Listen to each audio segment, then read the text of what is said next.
बसला नाही लय मोठा आहे. तरी आपल्या इथं म्हणूनच मोठ्या प्रमाणात शहरात सुद्धा घेतात. पूर्ण मोकळं ठिकाण आहे, नावगीमध्ये येतं.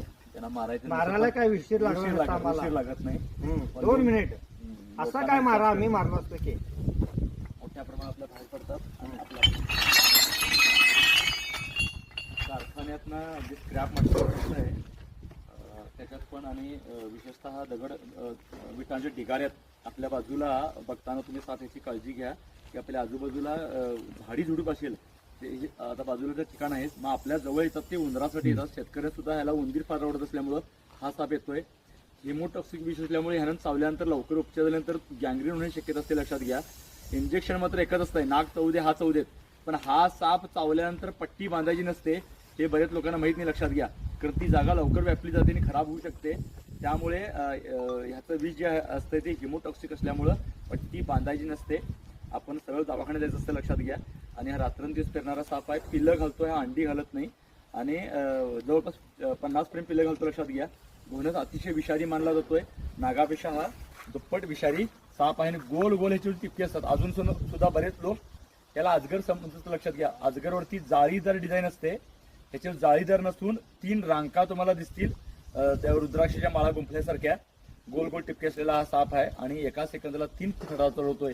तरीही या सीझनमध्ये म्हणजे खरं तर पावसाळ्यात साप चावायच्या घटना जास्त घडतात, त्यावेळेला आम्हाला कॉल कमी असतात.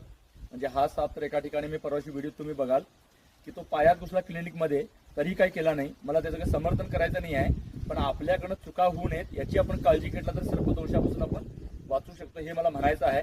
महत्वाची गोष्ट बघा, MS पाटील सरांनी फोन केले आणि अगदी जबाबदारीनं, कारण साप पकडायला जेव्हा बोलवतात तेव्हा मी कुठं आहे काय त्याच्यामध्ये साप कुठं आहे त्यांनी व्यवस्थित सांगितलं. लक्षात घ्या, एखादा मिनिट मी त्यांच्याशी बोललो कारण ज्यात कॉन्फिडन्स होता, ओव्हर कॉन्फिडन्स नव्हता. त्यांनी व्यवस्थित सांगितले, तुम्ही निर्धार त्या म्हणाले साप जायची कुठं जागा नाही आहे.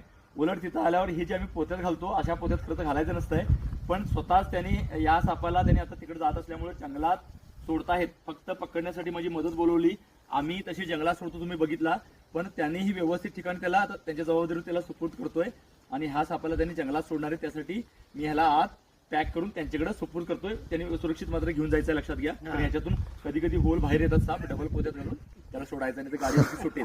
आणि त्याला घाला आणि त्याचं सोडताना मात्र उलटं करा, निघून जाईल तो. आपण भलतं धाडस करू नये ही गोष्ट वेगळी, पण साप पकडणं धोकादायक आहे. सोडल्यानंतर तो उलटा केला की आपण निघून जातोय. त्याच्यानंतर जास्त मग त्याला डिवोर्स नाही असला प्रकार केला नाही तर ते आपण पळून जातात. धन्यवाद सर सर्वांचे.